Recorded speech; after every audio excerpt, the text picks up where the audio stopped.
Assalamualaikum warahmatullahi wabarakatuh. Kami di sini dari kelompok 4 yang beranggotakan 3 orang. Yang pertama saya sendiri, Arina Kurota Ayun, NIM 2031915, dan dua teman saya. Yang pertama, Aswatin Kasanah Al-Afiyah, NIM 2031917, dan yang terakhir yaitu Ati Ulil Hidayati, NIM 2031918. Di sini kami akan menyampaikan sebuah materi yang berjudul Model Dasar Pembelajaran Akidah Akhlak di Madrasah Ibtidaiyah atau di sekolah dasar. Terdapat dalam poin pertama yaitu pengertian model pembelajaran akidah akhlak di Madrasah Ibtidaiyah atau di sekolah dasar. Dilihat dari pengertian model pembelajaran yaitu kerangka konseptual yang melukiskan prosedur sistematik dalam mengorganisasikan pengalaman belajar untuk mencapai tujuan belajar tersebut dan berfungsi sebagai pedoman bagi perancang pembelajaran dan para guru dalam merancang dan melaksanakan pembelajaran. Adapun pengertian model pembelajaran menurut beberapa ahli, yang pertama dari Arens mengemukakan bahwa model pembelajaran adalah suatu perencanaan atau suatu pola yang digunakan sebagai pedoman dalam merencanakan pembelajaran di kelas atau dalam pembelajaran tutorial. Model pembelajaran mengacu pada pendekatan pembelajaran yang akan digunakan, termasuk di dalamnya tujuan-tujuan pengajaran dan pengelolaan kelas. Sedangkan menurut Jaike dan Weil, model pembelajaran adalah suatu rencana atau pola yang dapat digunakan untuk membentuk kurikulum atau rencana pembelajaran jangka panjang, merancang bahan-bahan pembelajaran, dan membimbing pembelajaran di dalam kelas. Dari pengertian di atas dapat disimpulkan atau dapat diketahui bahwa mata pelajaran akidah akhlak dengan mata pelajaran lainnya merupakan satu kesatuan yang tidak dapat dipisahkan, bahkan saling membantu dan menunjang, karena mata pelajaran lainnya secara keseluruhan berfungsi menyempurnakan tujuan pendidikan. Namun demikian, bahwa tuntunan mata pelajaran akidah akhlak agak berbeda dengan yang lain, sebab materinya bukan saja untuk diketahui, dihayati, dan dihafal, melainkan juga harus diamalkan oleh siswa pada kehidupan sehari-hari. Poin yang kedua yaitu tujuan model pembelajaran akidah akhlak. Dilihat dari segi tujuan pembelajaran akidah akhlak yang dirumuskan Ibnu Maskawai adalah terwujudnya sikap batin yang mampu mendorong secara spontan untuk melahirkan perbuatan bernilai baik sehingga tercapai kesempurnaan dan memperoleh kebahagiaan yang sempurna, sehingga menjadi manusia muslim yang terus berkembang dan meningkatkan kualitas keimanan serta ketakwaannya kepada Allah Subhanahu wa taala serta berakhlak mulia dalam kehidupan bermasyarakat, pribadi, berbangsa, dan bernegara. Jadi dapat diambil kesimpulan dari tujuan model pembelajaran akidah akhlak yaitu agar peserta didik memiliki pengetahuan, penghayatan, dan keyakinan yang benar terhadap hal-hal yang harus diimani, sehingga dalam bersikap dan bertingkah laku sehari-hari berpedoman kepada Al-Quran dan hadis. Selanjutnya yaitu fungsi dari pembelajaran akidah akhlak di Madrasah Ibtidaiyah.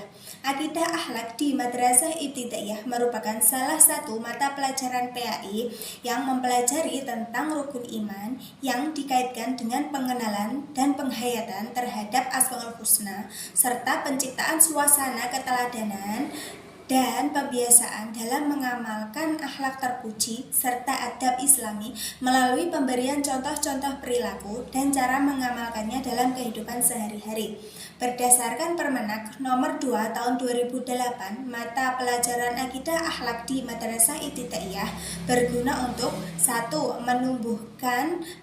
Menumbuh kembangkan kaidah Islam sehingga menjadi muslimin yang terus berkembang keimanannya dan ketakwaannya kepada Allah Subhanahu wa taala.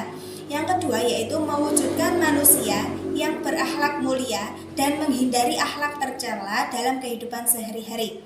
Akhlakul karimah ini sangat penting untuk mempraktikannya dan dibiasakannya sejak dini, sehingga peserta didik dalam kehidupan sehari-hari dapat mengantisipasi dan menghindari dampak negatif dari adanya era globalisasi seperti saat ini. Poin selanjutnya yaitu macam-macam model pembelajaran akidah akhlak di MI atau SD. Antara lain, yang pertama yaitu pembelajaran kontekstual atau contextual teaching and learning. Model pembelajaran kontekstual ini adalah salah satu konsep model pembelajaran yang menekankan pada keterkaitan antara materi pembelajaran dengan kehidupan peserta didik secara nyata, sehingga peserta didik mampu menghubungkan dan menerapkan kompetensi dalam kehidupan sehari-hari. Pembelajaran ini merupakan salah satu konsep pembelajaran yang menekankan kepada proses keterlibatan peserta didik secara penuh. Tujuannya agar peserta didik dapat menemukan materi yang dipelajari serta mampu menghubungkan dengan situasi dalam kehidupan nyata. Yang kedua yaitu pembelajaran kooperatif atau cooperative learning.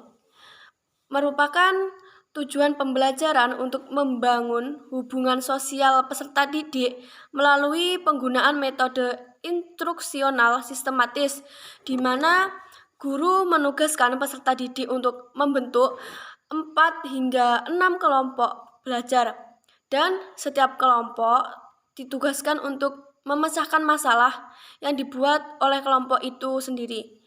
Keputusan kelompok dalam memecahkan masalah merupakan keputusan bersama yang ditimbulkan dari adanya kerjasama di kelompok tersebut. Dalam pembelajaran ini banyak model pembelajaran yang bisa dilakukan. Salah satunya seperti model diskusi kelompok, model diskusi kelas, dan tim game gitu. Terus yang poin ketiga, pembelajaran aktif. Model-model pembelajaran yang digunakan pada aspek aktif ini harus lebih bersifat berkelanjutan yang dilakukan setiap hari, seperti model keteladanan dan pembiasaan. Implementasi model pembelajaran akidah akhlak di MI atau SD. Pembelajaran akidah akhlak di MI mencakup 3 aspek pemahaman konsep, keterampilan proses, dan amaliyah atau aplikasi. Adapun ruang lingkup pembelajaran akidah akhlak di MI terfokus pada aspek yang pertama yaitu akidah. Aspek ini memberikan gambaran tentang akidah Islamiyah berlandasan Al-Quran dan As-Sunnah. Aspek ini membahas rukun iman dan rukun Islam sebagai hal yang pertama dan utama dalam akidah seorang muslim. Yang kedua yaitu akhlak. Aspek ini memberikan gambaran tentang akhlak adalah suatu yang sangat penting dalam pembentukan pribadi muslim karena menyangkut masalah hati dan jiwa manusia yang merupakan sumber perubahan, pengembangan, dan peningkatan kualitas diri. Yang ketiga, tarikh atau sejarah memberikan kemampuan dasar kepada peserta didik untuk mengenal dan mempelajari peristiwa-peristiwa sejarah dan peradaban Islam di dalam menumbuhkan sikap para peserta didik untuk menghargai para tokoh pelaku sejarah dan menciptakan peradaban yang membawa kemajuan dan kejayaan Islam, serta menanamkan nilai-nilai keteladanan para pembawa risalah dan kreativitas peserta didik dalam kehidupan sehari-hari.